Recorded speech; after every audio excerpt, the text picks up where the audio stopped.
lang sa Kanya. Hallelujah! Minsan pawitin natin ng may galak. May galak, may saya, may tuwa sa piling ng Diyos. Pagkat hirap ng puso ay naglalaho, may awit, may sayaw, at papuri para sa Diyos. Nahatid ng pusong pinagtanan niyang lubos. Handog niya ay kapayapaan, handog niya ay kagalakan, handog niya ay kalakasan sa bawat pusong napapagal. Kaya't ang awit ng papuri, awit ng pasasalamat, at ang awit ng pagsamba ay para lang sa Kanya. Minsan pa, handog niya ay kapayapaan, handog niya ay kagalakan, handog niya ay kalakasan sa bawat pusong napapagal. Kaya't ang awit ng papuri, awit ng pasasalamat, at ang awit ng pagsamba ay para lang sa Kanya. Para lang sa Kanya. Ay para lang sa Kanya. Ay para lang sa Kanya. Hallelujah! Salamat, Panginoon!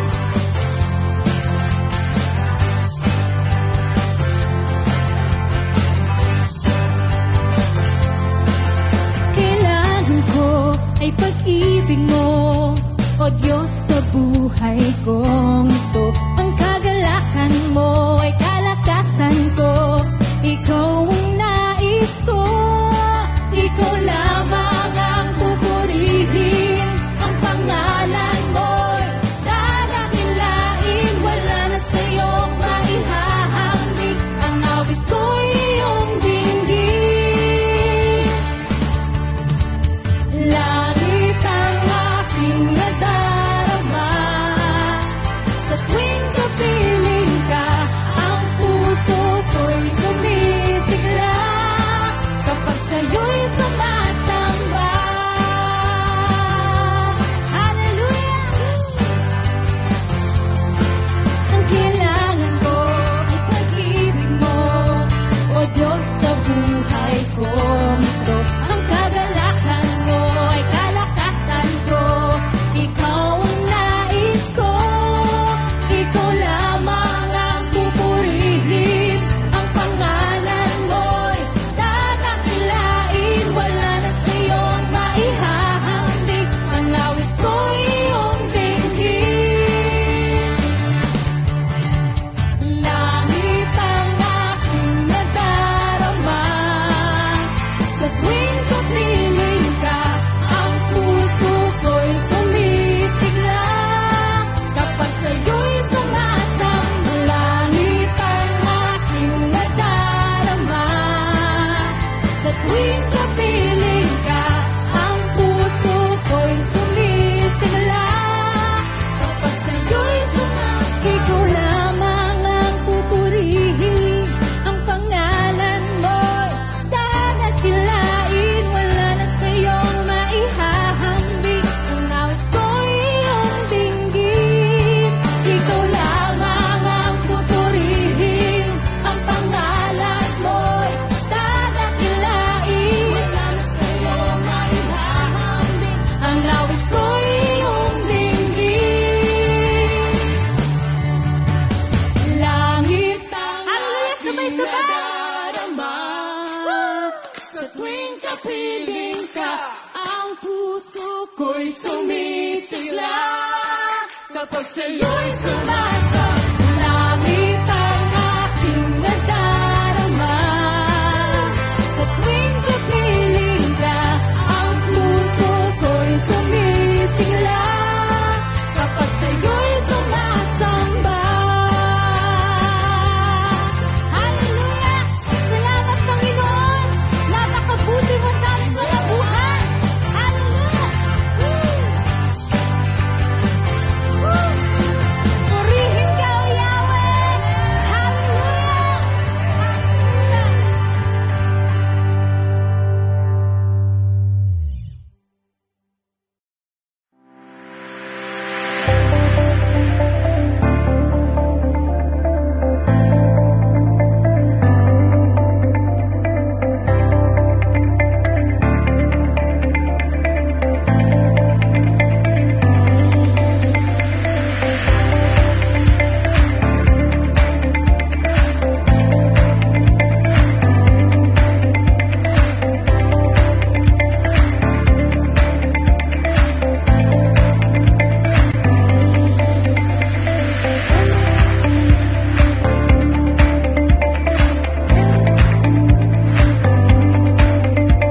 aming Diyos dakila sa lahat. Ang kabutihan mo ay walang katulad. Ikaw na mapagmahal at tapat, lahat ng papuri ay tanging sa iyo lamang. Kami ay narito sa oras na ito upang itaas ang iyong pangalan. Dakilain ka at papurihan. Pasalamatan sa lahat ng iyong gawa. Salamat o Diyos sa araw na ito. Panibagong lakas, buhay na nagmumula sa inyo. Salamat sa mga pagpapala na ipinagkaloob at ipagkakaloob mo pa sa amin. Inaamin po namin na kami ay makasalanan. Nagkasala sa isip, salita at gawa. Hindi karapat-dapat sa inyong kabutihan at sa inyong pagpapala. Ngunit kami ay lumalapit at humihingi ng kapatawaran at nagnanais na pumasok po kayo sa aming mga puso upang maging aming Diyos at tagapagligtas. Jesus, aming Diyos, dahil sa inyong pag-ibig at pag-alay ng inyong buhay, kami ay nagkaroon ng bagong buhay, isang buhay na nagnanais na maglingkod at sumunod sa mga ipagagawa mo. Hinihiling po namin na kami ay gamitin mo upang maglingkod at maging pagpapala sa iba. Gamitin mo kami sa ikalalago pa ng inyong ministeryo at maging tagasunod mo sa lahat ng oras. Amin din pong itinataas sa inyo na pagpalain at bigyan ng kalakasan ng bawat isa. At ikaw, ang iyong mga salita, ang aming marinig, maunawaan at maipamuhay sa bawat araw ng aming buhay. Walang anumang pandemya o sakit o kahit ano pamang makakapigil sa amin upang ikaw ay aming maitaas, mapapurihan at matanyag.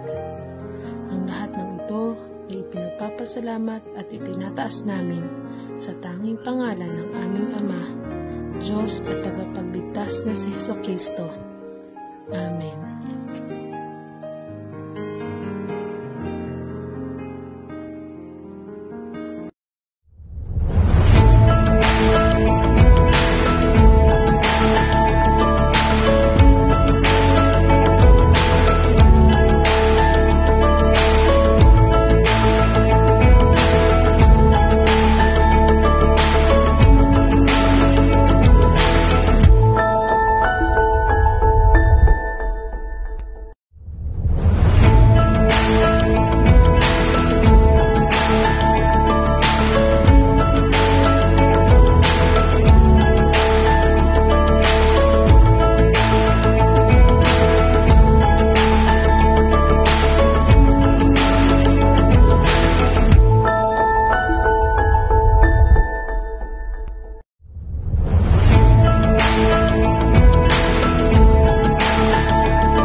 Sa ating lahat, muli po namin kayo welcome sa ating online worship service. So, yun na nga po na napakabuti ng Diyos na muli tayo nagkasama-sama para sambahin natin siya. So, alam po namin na sa kabila ng kasiyahan, ng kagalakan, alam namin na bawat isa sa atin nakakaranas ng takot, ng lungkot, ng pangamba. And yung iba siguro natatakot dahil para sa kalusugan ng pamilya, sa kalusugan ng bawat isa.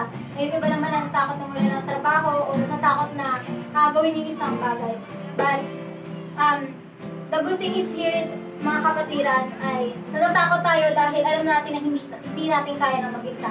Dahil natatakot tayo na hindi natin kayang gawin yung isang bagay na wala yung presensya ng ating Panginoon Diyos. Kaya naman sa mga oras na to, sa halip na matakot tayo, manalangin tayo dahil ang Diyos ang siyang nagbibigay ng kapayapaan sa puso ng bawat isa sa atin. Kaya naman church, samahan niyo po kami. Pasalamatan natin ang ating Panginoong Diyos na nagbibigay ng kapayapaan sa buhay ng bawat isa.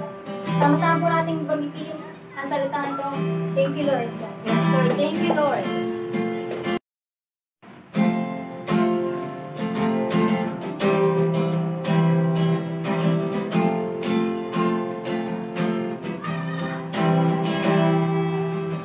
I come before you today, and there's just one thing that I want to say. Thank you, Lord. Thank you, Lord. Thank you, Lord, for all you've given to me. For all the blessings that I cannot see. Thank you, Lord. Thank you, Lord. Thank you, Lord. With a grateful heart, with a song of praise, with an outstretched arm, I will bless your name. Thank you, Lord. I just wanna thank you, Lord. Thank you, Lord. Thank you, Lord. I just wanna thank you, Lord, for all you've done in my life. You took my darkness and gave me your light. Say, thank you, Lord. Thank you, Lord. You took my sin and my shame. You took my sickness and healed all my pain. Thank you, Lord. Thank you, Lord. With a grateful heart, with a song of praise, with an outstretched arms, I will bless your name. Thank you, Lord. I just wanna thank you, Lord. Thank you, Lord. I just wanna thank you, Lord. Thank you, Lord. I just wanna thank you, Lord. I just wanna thank you, Lord. I just wanna thank you, Lord. Thank you, Lord. Yes, Lord. Salamat po, Diyos.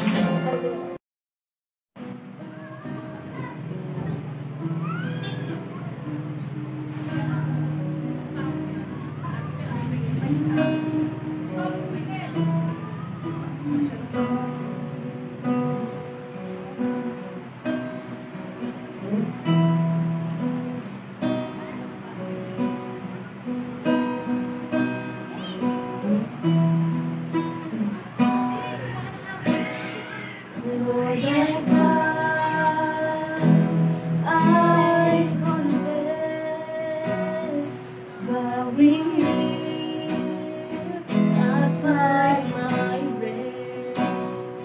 Without you, I fall apart.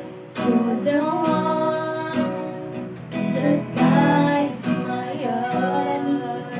Lord, I need you. Oh, I need you. Every hour I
where you are, Lord, now and forever. It's more than a song. My one desire is to be with you. Is to be with you, Jesus.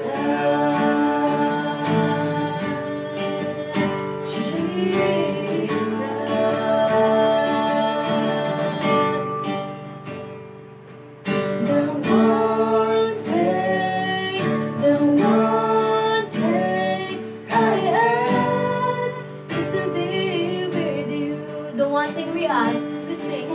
The one thing I ask is to be with you. The one thing I ask is to be with you. The one thing I ask is to be with you. This is my right, my one desire is to be where you are, Lord, now and forever. It's more than a song. My one desire is to be with you. To be with you, Jesus. Yes, Lord.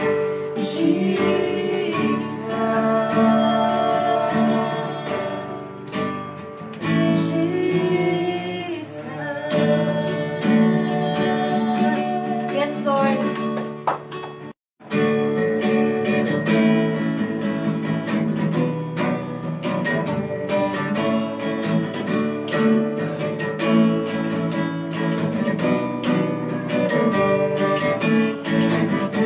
We wanna see you, we wanna see you, we wanna see Jesus lifted high. We wanna see, we wanna see, we wanna see Jesus lifted high. We wanna see Jesus lifted high. Upon the lines across this land, that all men might see the truth and know He is the way to heaven. We wanna see, we wanna see, we wanna see Jesus lifted high. We wanna see, we wanna see, we wanna see Jesus lifted high. Step by step we're moving forward. Little by little gaining ground. Every prayer is a powerful weapon. Strongholds come trembling down and down and down. We're gonna see, we're gonna see, we're gonna see Jesus lifted high. We're gonna see, we're gonna see, we're gonna see Jesus lifted high. Step by step we're moving forward. Little by little baby.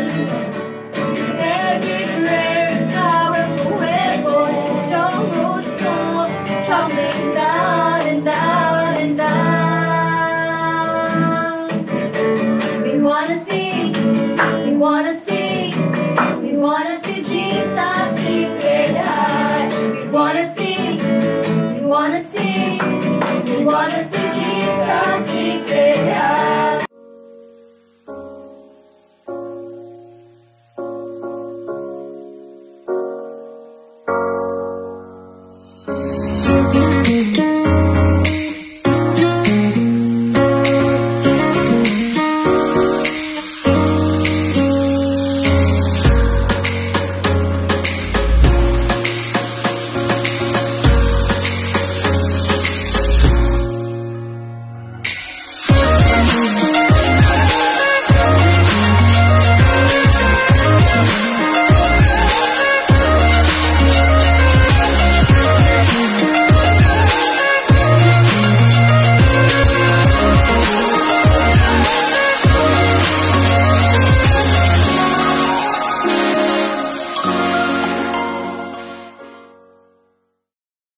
Isang maganda at makabuluhang umaga po sa ating lahat.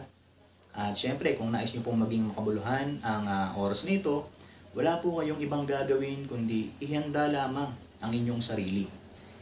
At syempre, ihanda ang ballpen at papel at maging ang inyong Biblia.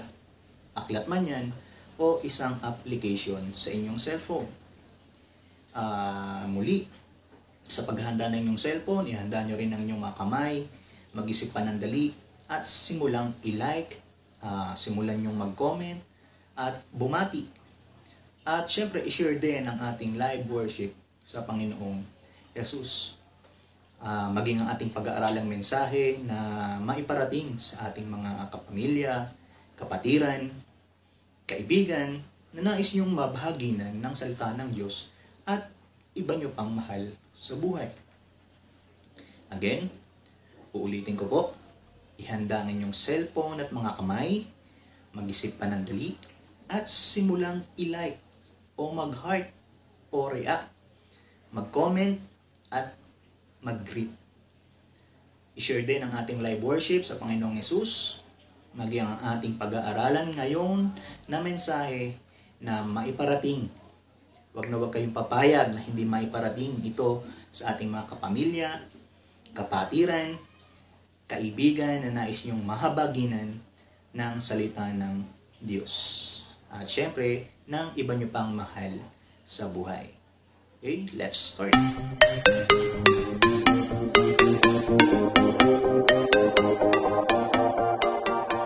Ngayon naman ay hikayatin niyo po ang bawat isang kasama niyo ngayon na maupo, mag-relax, mag-enjoy, manalangin, matuto at sumamba sa ating Panginoong Jesus. Ang pamagat po ng ating pag-aaralang mensahe ng Panginoon ngayon ay may pamagat na salvation and assurance. Tayo po ay sumandaling manalangin.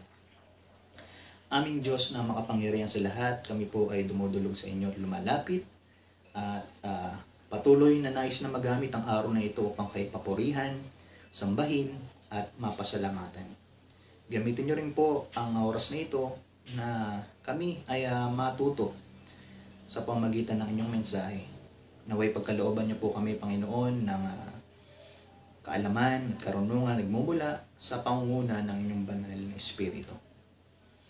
Kayo ang siyang pagmulan ng kapayapaan, kagalahan, at patuloy na ibuhos ang inyong pagpapala sa bawat isang nakakarinig at nakakapanood ng mensaheng ito sa pamagitan ng live worship.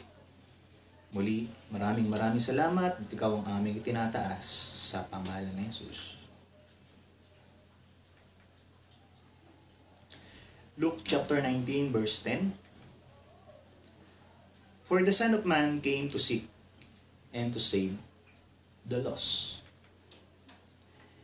Sa Tagalog, ang anak ng tao ay naparito upang hanapin at iligtas ang naliligaw.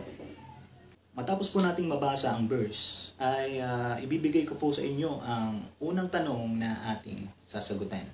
Kung matatandaan po ninyo, sa ipronomote namin kahapon, na kayo ay i-challenge namin na masagot ang 10 tanong na ibibigay sa pamamagitan ng mensaheng ito.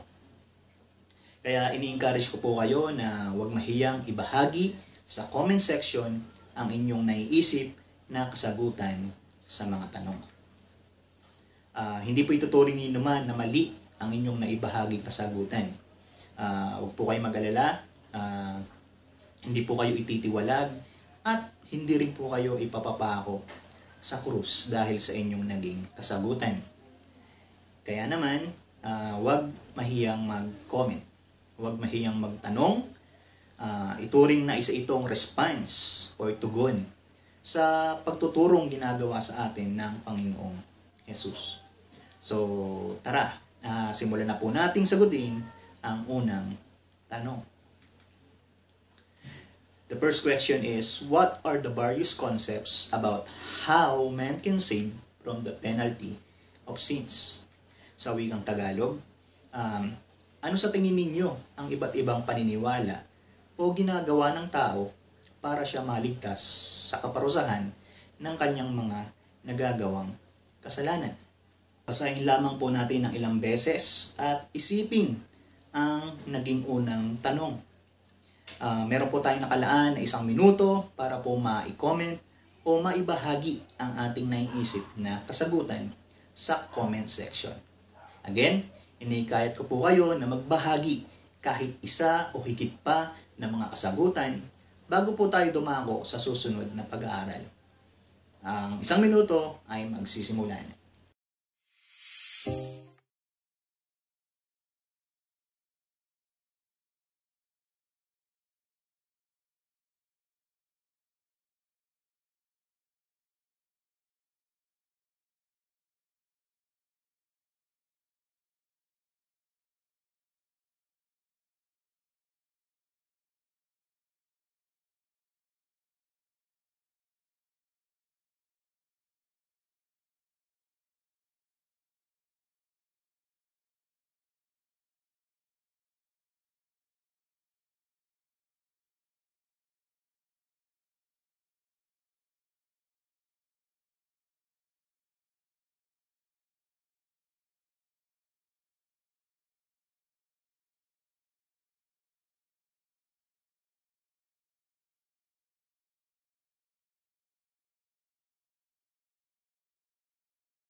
At dahil natapos na nga ang 1 minuto para magbahagi ng ating kasagutan, tayo po ngayon ay magpapatuloy sa ating pag-aaral. Ihanda nyo rin po ang inyong mga susulatan para sa mga karagdagang detalye na mababanggit sa ating pag-aaral. Sabi po kanina sa tanong, what are the various concepts about how man can save from the penalty of sins? Ano sa tingin ninyo ang iba't ibang paniniwala o ginagawa ng tao para siya maligtas sa kaparusahan ng kanyang mga nagagawang kasalanan? In Romans chapter 6 verse 23, sapagkat ang kabayaran ng kasalanan ay kamatayan. Kaya ang tao meron siyang ginagawang ng mga iba't ibang bagay sa kanyang buhay para matakasan niya ang magiging kaparusahan ng kanyang kasalanan, na which is kamatayan ang magiging kabayaran according sa Romans chapter 6 verse 23. So what are the various concepts about how man can save from the penalty of sins? Una ay sa pamamagitan ng paggawa ng mabuti. Number 1 is by doing good to people. Isa to sa paraan na ginagawa nila dahil meron silang pananaw na kapag gumagawa ka ng mabuti ay mabubura nito o maililigtas ka nito sa magiging kabayaran ng iyong kasalanan. Kaya ang ginagawa nila, tumutulong sila sa mga nangangailangan, tumutulong sila sa mga mahirap, nagiging mabuti ang trato nila sa kanilang kapwa dahil alam nila yun ang paraan para mailigtas ang kanilang sarili sa kabayaran ng kasalanan. Pangalawa is by going to church. Yung pagdalo nila sa mga pagtitipon sa simbahan. Kaya every Sunday or every time na merong gathering ng church, they attend. Dahil isa rin ito sa mga naisip nilang paraan para malinis nila or mabawasan nila ang kanilang pagkakasala. The number 3 is by giving money or offering sa pamagitan ng paghandog or pag-aabuloy. Ang kaisipan nila dito is kapag ikaw ay nagbibigay sa simbahan or nagbibigay para sa Diyos, isa to sa mga nakapagpababa or nakapagpabawas ng iyong pagkakasala. Kumbaga, kung meron kang 10 na sins at nagbigay ka, so mababawasan siya magiging 9, 8, 7, 6 hanggat nagbibigay ka. So yun yung isang kaisipan nila. The number 4 is by hurting yourself. Ito naman yung ibang paraan na ginagawa ng ilan sa pamagitan ng bibigay ng pasakit sa kanilang mga sarili. Sa ibang word, tawag yan ay pagpepenitensya. Sinusugatan nila ang kanilang sarili. Inihiwa nila ang kanilang sarili. Na ang paniniwala nila doon, dahil ginagawa mo yun sa iyong sarili, ikaw ay malilinis at mababawasan ng iyong kasalanan dahil ikaw ay nagsisisi sa iyong mga nagawang pagkakamali. So, meron po kayong mapapansin na mga ganyan na gumagawa ng ganyang kaparaanan. Okay? Again, para ma-save nila ang kanilang sarili from the penalty of sins. The number 5 is through the prayers of others. Sa pamagitan ng panalangin. Yung iba, pag-pray mo naman ako, okay, pagpe-pray kita, bakit nila ginagawa yun? Is dahil yun ang naisip nilang paraan din na makakabawas sa kanilang mga kasalanan. So, may mga naniniwala na hindi ka mapupunta sa heaven dahil kapag ikaw yung kasalanan. So, kailangan may pag-pray ka muna ng mga taong mga nakakasama mo sa mundo hanggang sa maibaba nito ng maibaba ang iyong nagawang pagkakasala. So, mag-earn ka ng points through prayers. At dahil pag ikaw ay naka-earn ng points, ang mangyayari, so may tendency na ma-accept ka sa heaven. So, yung 5 na yan ay ilan sa mga ginagawa, no? Ilan sa mga pananaw or concepts ng mga tao na ginagawa nila. Bakit? Para maisip nila ang kanilang sarili sa kabayaran ng kasalanan. So, how can one be saved? Paano nga ba maliligtas ang isang tao sa kaparusahan ng kanyang mga nagagawang kasalanan? Kaya mahalaga pong malaman natin at may paalam natin ito sa iba. Luke chapter 23 verse 39 to 43. One of the criminals who hung there heard insults at him. Aren't you the Messiah? Save yourself and us. But the other criminal rebuked him. Don't you fear God? He said, since you are under the same sentence. We are punished justly, for we are getting what our deeds deserve. But this man has done nothing wrong. Then he said, Jesus, remember me when you come into your kingdom. Then Jesus answered him, truly I tell you, today you will be with me in paradise. Ikalawang tanong po na ating sasagutan, meron lamang po tayo na 1 minute para mailagay or ma-share ang ating kasagutan sa comment section at sa inyong sinusulatang papel. Number 2 question. How many were crucified with Jesus? Our 1 minute starts now.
Time is up.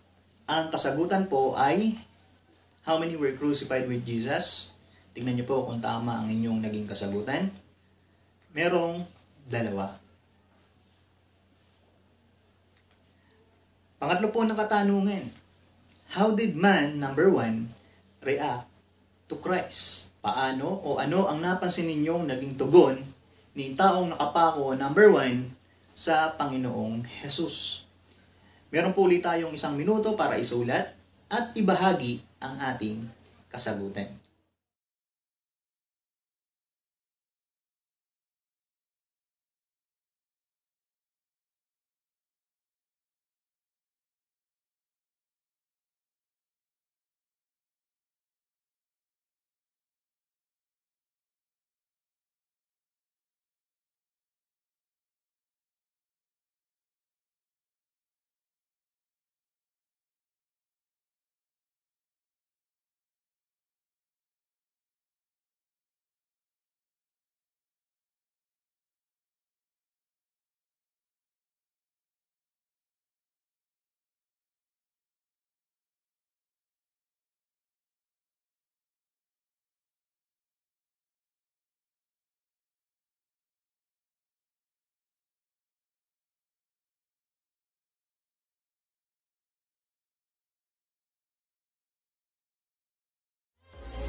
At natapos na po ang 1 minuto, ballpen and hands up. How did man number 1 react to Christ? Una po ay sa pamamagitan ng disbelief. Pangalawa ay sa pamamagitan ng pag-insult. So, ang naging tugon o response ni taong nakapako number 1 sa Panginoon ay siya ay nagkaroon ng pag-aalinlangan. Hindi siya naniniwala na si Jesus ang Mesiyas. Kaya nga, doubt siya, tinanong niya si Christ na, ikaw ba ang tagapagligtas? At hindi lang disbelief, kundi ininsulto niya rin ang Panginoon. So, yun yung kanyang naging response sa situation or sa scenario na yun. Merong dalawa, with disbelief and with insult. At pang-apat na katanungan, church, balikan niyo po yung binasang verse sa Luke chapter 23, verse 39 to 43, sapagkat dito ninyo makukuha ang kasagutan sa number 4 question. Anong mga salita ang binanggit ni tao number 1 na nagpapakita ng pag-insulto sa Panginoong Jesus? Again, anong mga salita ang binanggit ni tao number 1 na nagpapakita ng pag-insulto sa Panginoong Jesus? Atin pong isulat at ibahagi ang ating mga mahahanap na kasagutan. At again, ishare po natin ito sa comment section. Okay, ang 1 minuto po ninyo ay magsisimulan.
Okay, how did he insult Jesus? Tignan po natin. Sa verse 39, binanggit niya doon na, "Are not you the Christ?" So, nandun yung kanyang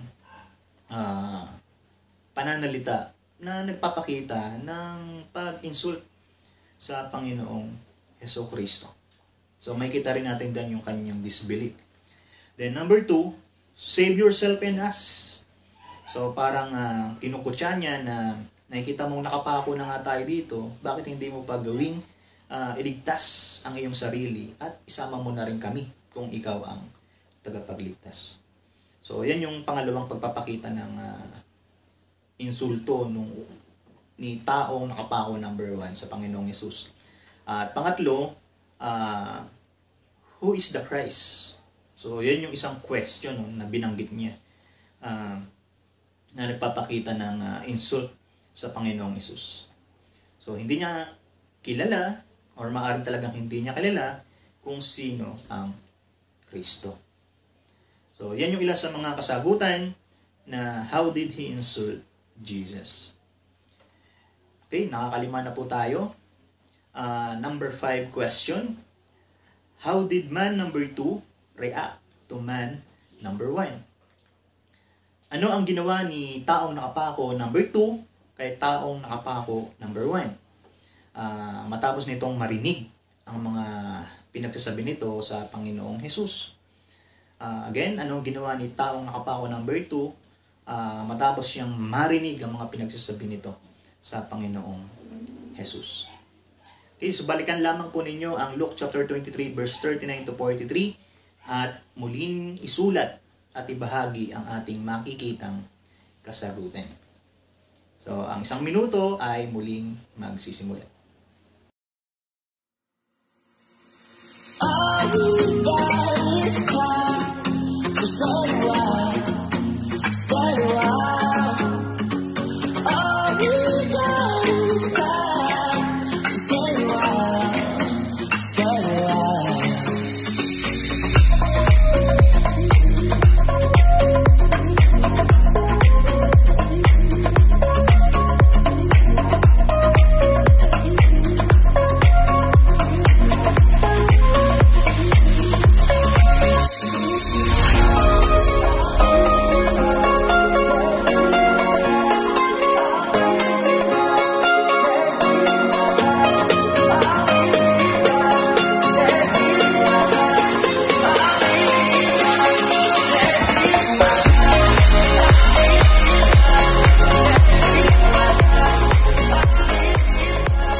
Okay, tignan po natin ang kasagutan at pagpapatuloy ng ating pag-aaral. How did man number 2 react to man number 1? Una po sa verse 40, sinabi doon, he rebuked him. Okay, so parang kinontra niya yung mga sinabi ni taong nakapako number 1. Then number 2, he reminded him of their guilt. So, pinaalala ni taong nakapako number 2 yung kanilang mga nagawang kasalanan. Na sila ay guilty doon sa kanilang ginawa. Kaya sila nandun sa mga oras na yon at nakapako. At pangatlo na ginawa niya is he depended Jesus. Pinagtanggol niya ang ating Panginoong Hesus. Pinabulaanan niya kay taong nakapako number 1 yung mga lahat ng pinagsasabi nito laban sa Panginoong Jesus. So, yan po yung naging reaction ni taong nakapako number 2 kay taong nakapako number 1. At para po sa ika-6 na katanungan, how did man number 2 react to himself and his situation? Paano naman daw kinilala ni taong nakapako number 2 ang kanyang sarili at ang kanyang kinalalagyang sitwasyon? So, another 1 minute po uli mga kapatid para sa pagbabahagi ng ating kasagutan.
Okay, let's continue. How did man number 2 react to himself and his situation? Una, he believed his guilt and the just sentence. Naniniwala siya, ito yung tingin sa sarili niya, naniniwala siya na siya ay karapat-dapat sa kanyang natatamong kaparusahan dahil meron siyang nagawang mali or pagkakasala. At naniniwala siya na deserve nila kung ano ang naging hatol sa kanila. Naniniwala siya na siya ay nagkamali at naging makasalanan. At ano pang naging tingin niya sa kanyang sarili or sa kanyang sitwasyon? Ginawa niya, he accepted his need for Christ. Nakita niya sa kanyang sarili na nangangailangan siya ng magiging tagapagligtas. At yun ay nakita niya sa ating Panginoong Jesus. Tinanggap niya si Jesus, kinilala niya si Jesus, kinailangan niya si Jesus, at ipinakita niya ang kanyang pananalig at pagsampalataya sa Panginoong Jesus. And let's proceed now to the 7th question. How did man number 2 react to Jesus? Paano naman daw kinilala ni taong nakapako number 2 ang Panginoong Jesus? So, after nyo pong makita ang kasagutan, i-write at i-share lamang po natin ang mga ito sa comment section. Okay, so ang panibagong 1 minuto po natin ay magsisimula ngayon.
At matapos nga muli ang 1 minuto, tuloy natin yung question, how did man number 2 react to Jesus?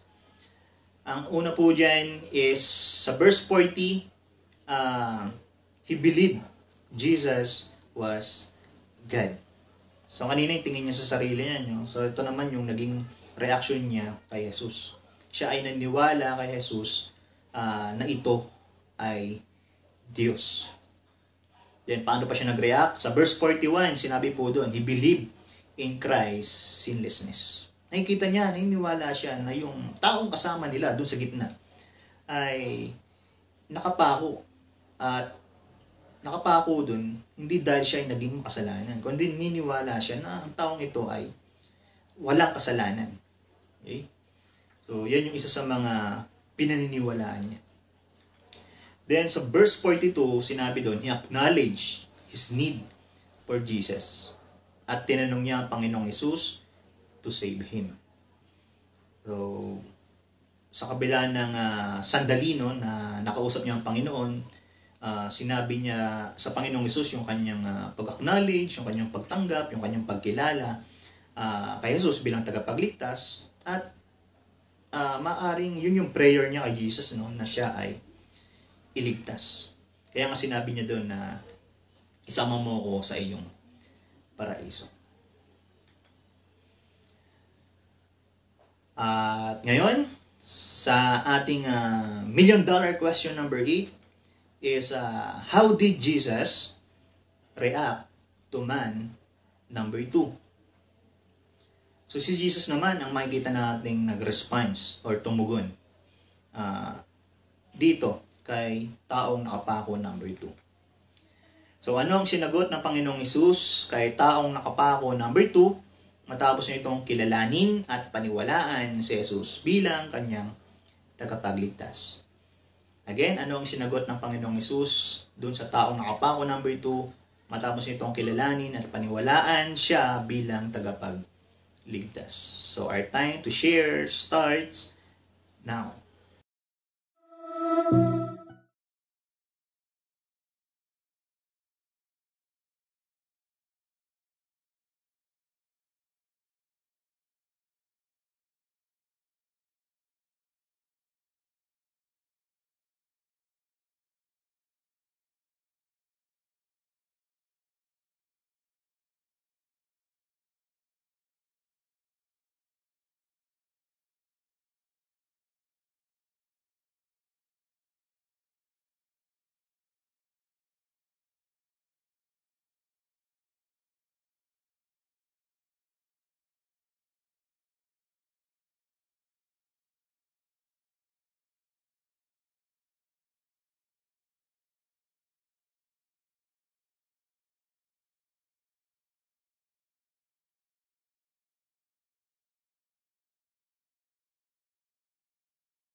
At tapos na naman ang isang minuto.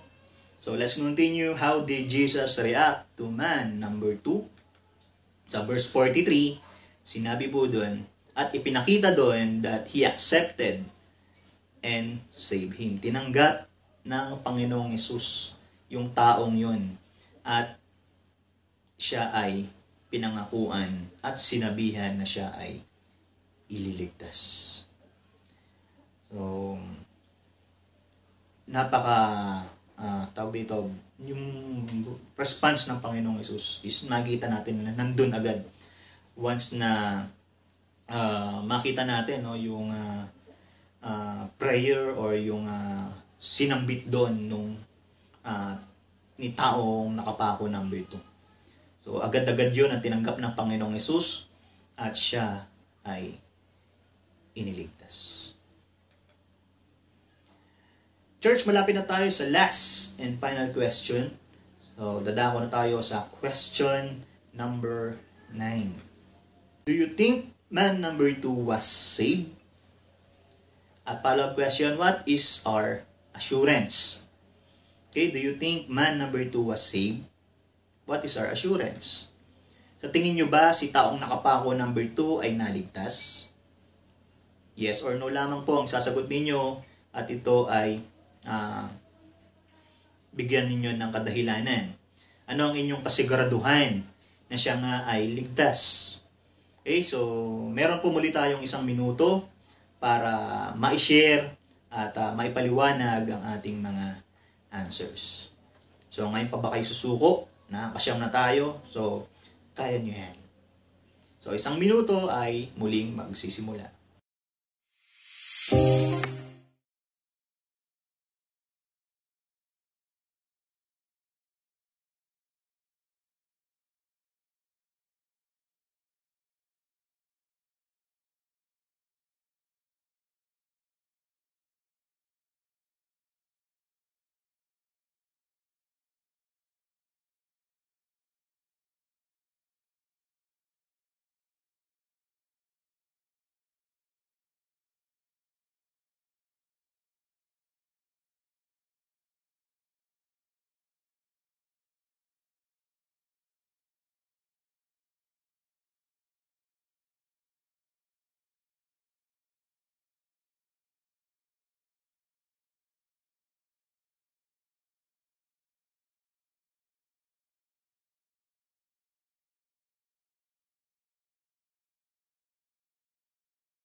Okay, so mabilis ba ang 1 minute? So, do you think man number 2 was saved? And what is our assurance? The answer is, saved ba siya? Yes. Then, number 2, what is our assurance?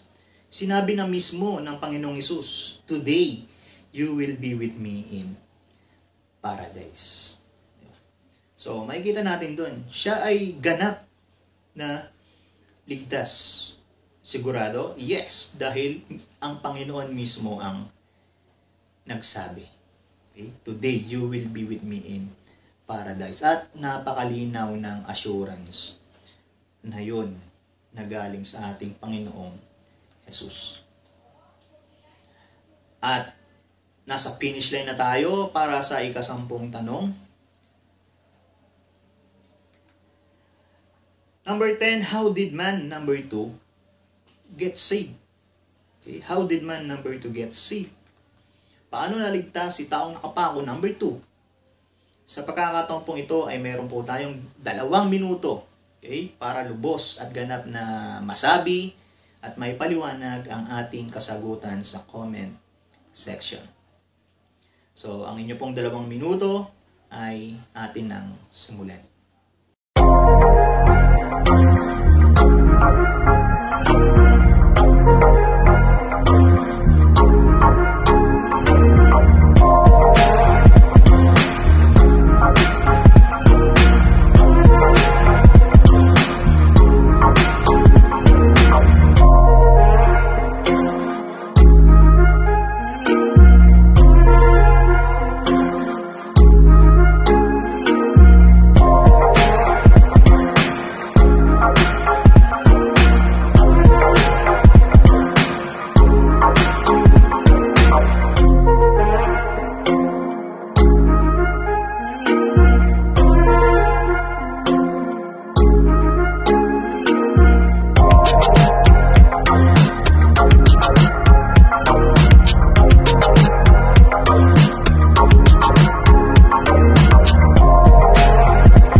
At natapos na rin ang 2 minuto.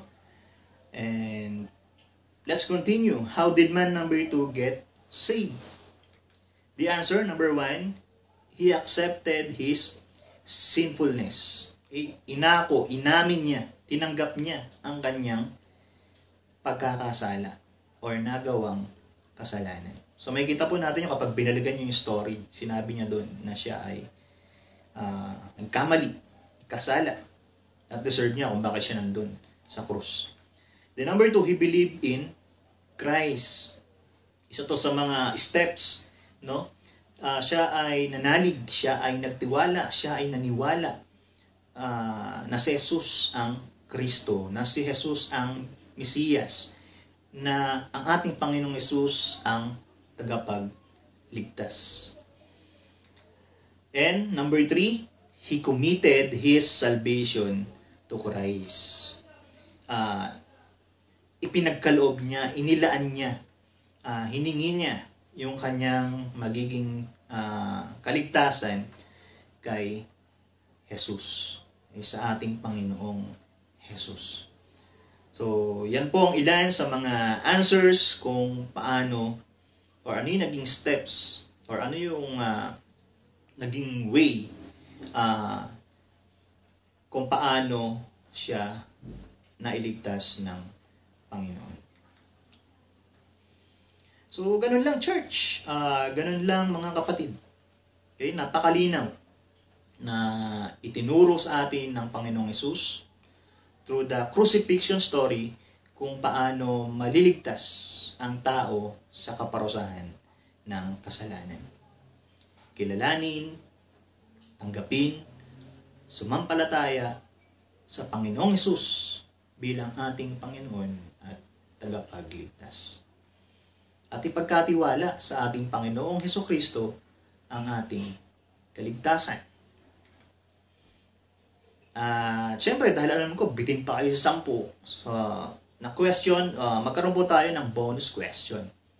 And the bonus question is, what are the Bible verses that assures my salvation? Again, what are the Bible verses that assures my salvation? Baka meron po kayong alam na hindi namin alam. At ito po yung opportunity na ma-share nyo rin yan sa amin. Ano mga Bible verse ang nagsasabi na may kasiguraduhan ang ating kaligtasang natanggap kay Jesus? May sinasabi ba ang mga verse sa Bible na sure ang ating salvation na natanggap kay Jesus? Now, kung meron po kayong alam na Bible verse, i-share nyo po sa bawat isa by sending it dito sa ating comment section. So, wag po nating sarilinin yan. Mahalaga po yan lalo na sa mga kapatiran o taong may doubt sa kanilang kaligtasan na meron silang natanggap na ganun sa Panginoong Hesus. So, kaya tara, let us share the Bible verse na kung saan natin ito makikita. So, meron tayong 1 minute para makapag-share ng kahit isa lang na Bible verse. So, let's start.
Salamat sa mga kapagbahagi ng mga Bible verses na nalaman nila tungkol sa assurance or kasiguraduhan ng kaligtasang binibigay sa atin ng ating Panginoong Jesus.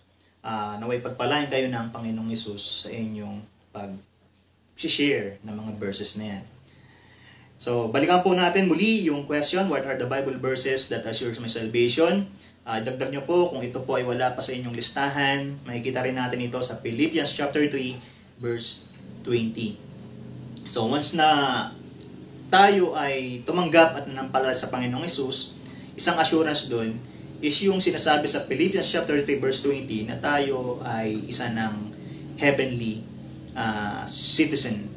So, nakareceive tayo ng tinatawag na heavenly citizenship. So, binanggit po yan sa Philippians chapter 3, verse 20. At ito rin ay makikita natin sa Acts chapter 16, verse 31. Sabi doon, once na ikaw ay sumampalataya at nanalig sa Panginoon, ikaw at ang iyong sambayanan ay maliligtas. Okay, sinong nagligtas? Walang iba kundi ang ating Panginoong Hesukristo. So, may assurance ba tayo makikita doon? Yes, dahil yun ang isa sa mga promise na nakalakip doon sa kabila ng ating pagtanggap at pagkilala at pagsampalataya sa ating Panginoong Hesus. At syempre, kapag ikaw save na, sabi nga, hindi mo yan sa sarili. Siyempre, kung sino yung mga close sa'yo, sino yung mga taong nakapaligid sa'yo, ma-share mo yan. Kaya, magagawa ring ma-save ni Christ ang iyong sambayanan. Isa ka sa mga gagamitin niya na instrument to share the goodness at yung love ng ating Panginoong Hesus. At isa pang verse kung saan natin makikita rin natin sa John chapter 10 verse 28, nang sino mang kumilala sa Panginoong Hesus ay magkakaroon ng buhay na walang hanggan. So yung assurance, binigyan kayo ng salvation, sigurado ba yan? Yes, dahil meron ka ng eternal life. So, kung kayo po ay may mga question or may mga concern na may kinalaman po sa ating pong pag-aaral ngayon, ay maaari pa rin kayong mag-send nito sa amin sa pamagitan ng comment section ngayon. Or kung di man umabot, parating ito sa amin or dito sa ating church sa pamagitan ng pag-send nito or pagtatanong sa ating mga church leaders sa pamagitan ng text or messenger. Asahan nyo po na sa tulong ng Panginoon, ito po ay aming tutugunin. Sa karunungang pinagkakalob ng Panginoon, ay ito po ay aming sasagutin sa abot ng aming mga kaya. At syempre magagawa ng lahat ng yan dahil sa biyaya ng Panginoong Jesus. So, huwag po niyong mahiyang itanong yan sa ating mga church leaders. Kung medyo meron kayong doubt or parang question mark na naiwan sa ating naging pag-aaral ngayon. At bilang pagtatapos po, isang hamon at ilang katanungan ang aking pang ibibigay sa inyo. At kapag naibigay ko po ito po ay inyong pagnilayan. And let us reflect on this. So, yung unang challenge and question ibibigay at iiwan ko sa inyo is, how can men be saved today? How can men be saved today? Paano maliligtas ang isang tao? Siyempre, alam kong alam nyo na ang sagot. Kaya wag nyong suluhin. Wag nyong sarilinin. Anong gagawin? I-share ninyo. Ipamalita ninyo. I-post ninyo. So, yung hindi yung kung ano-anong mga nonsense yung ating ipinopost. So, share natin, no? Isang way yan para may parating natin kung paano masisave ang isang tao. Share natin, lalo na sa mga taong nasa paligid nyo ngayon. At kailan? Ngayon na. Nauna. Sapagkat hawak mo na ang kasagutan. Hawak mo na ang katotohanan.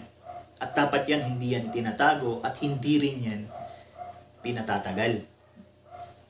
At yung panghuling hamon na gusto kong iwan at itanong sa inyo ay ito. Are you sure of your salvation? Okay? Are you sure of your salvation? Ikaw ba ay nakakasiguro sa iyong kaligtasan? Kapatid, mahalagang tiyakin mo yan sa iyong sarili ngayon. Okay? Naibahagi na kanina ang mga Bible verses. Mga kapatiran natin, nagbahagi na rin. So, ang gagawin mo is balikan kung ano ang meron sa mga verses na yun sa kabila ng iyong pag-aalinlangan. Kapatid, kung alam mong tinanggap, kinilala, at sinampalatayaan mo sa Jesus bilang iyong Panginoon at tagapagligtas, ay nais kong sabihin sa iyo na tiyak at ganap ang iyong kaligtasan. Sure yan. Hindi mo kailangang magdalawang isip, hindi mo kailangang mag-alinlangan. Instead, sa kabila ng mga Bible verses na yan, at sa tinuro ng Panginoon sa atin, ay mabubuo as in 100% ang iyong pagtitiwala at paniniwala sa Panginoong Hesus bilang ating Panginoon at ating tagapagligtas. Church, sumayin nyo nawa ang kapayapaan, kaligtasan, kagalakan, kagalingan, at pagpapala ng ating Panginoong Hesus.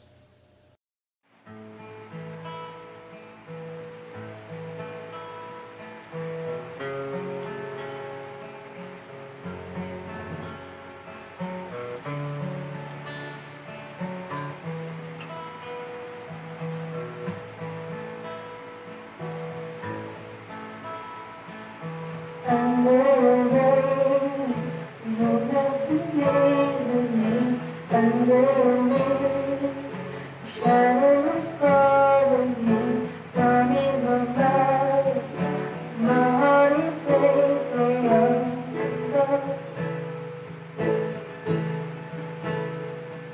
Speak to me, Lord, so that He's listening over the noise. I hear You whispering, my hope is gone, my heart is safely under. I found my fortress in You, and my soul is anchored with You. My resting place is in Your name. I found my fortress in You, and my soul is anchored with You. My resting place is in Your name, forever safe. Speak to me, Lord, so that He's listening over the noise. And I hear You whispering, my hope is gone, my heart is safely under. I found my fortress in You, and my soul is anchored with You. My resting place is in Your name. I found my fortress in You, and my soul is anchored with You. My resting place is in Your name, forever safe.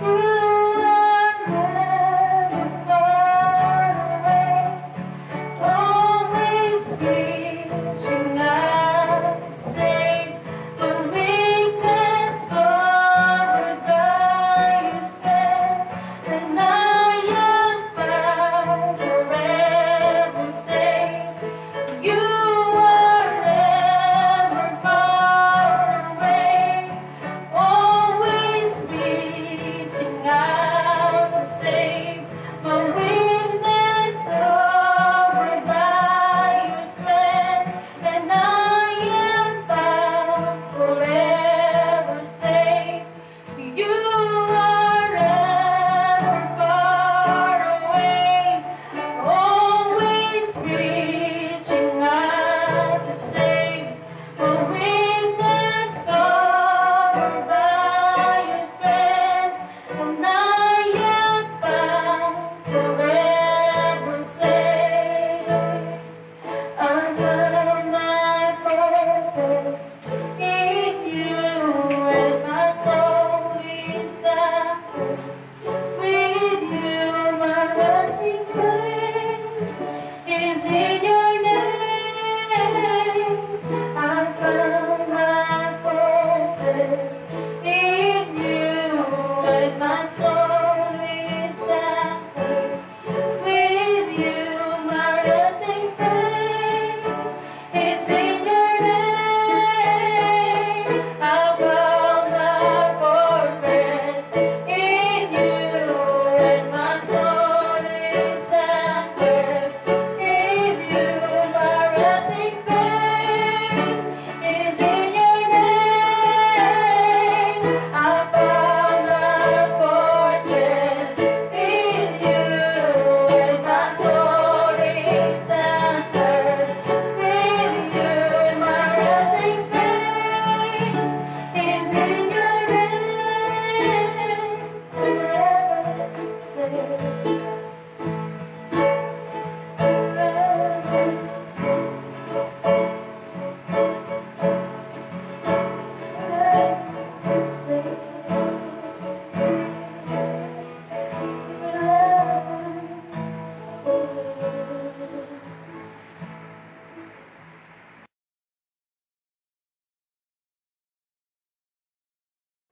mga taga-Roma 8:38-39, sapagkat natitiyak kong walang makapaghihiwalay sa atin sa kanyang pag-ibig, kahit ang kamatayan, ang buhay, ang mga anghel, ang mga pamunuan, o ang mga kapangyarihan, ang kasalukuyan, o ang hinaharap, ang kataasan, ang kalaliman, o alinman nilalang ay hindi makapaghihiwalay sa atin sa pag-ibig ng Diyos na ipinagkaloob sa atin sa pamamagitan ni Kristo Jesus na ating Panginoon.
where is your sting? You're conquered by the King. He's a resurrected one, shining like the sun. He's breaking through the fear. Yeah. Victory is here. Victory is here now. Hallelujah. Jesus be lifted higher. We serve a risen Savior. He's risen, forever glorified. Risen, He's risen. King Jesus is alive. Hallelujah, hallelujah. Let's celebrate. Let's make some noise. Yeah, Jesus is alive. He's alive. Resurrected one. Resurrected one, Shining like the shining sun. like the sun. Breaking through the fear. Breaking through the fear. Victory is here. Is here. Victory is here now.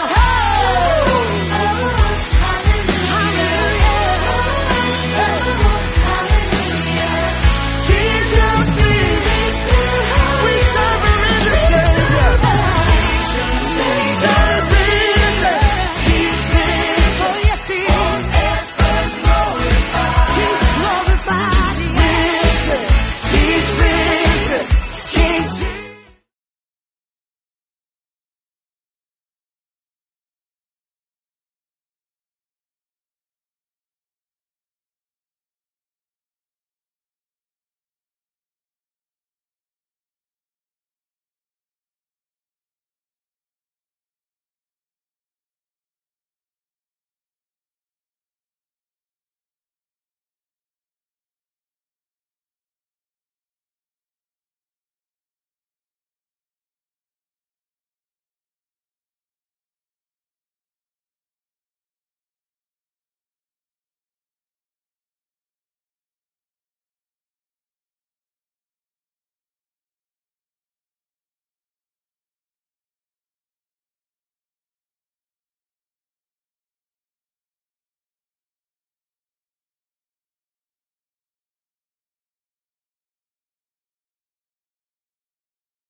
Let's celebrate.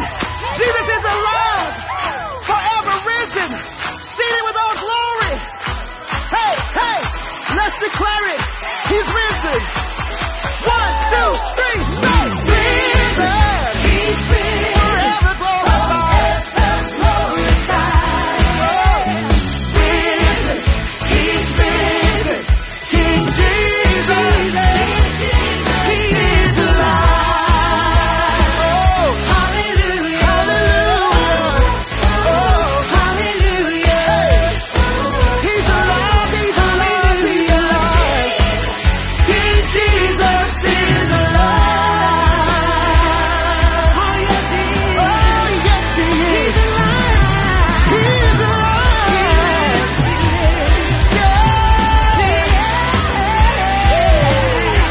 He lives. Jesus is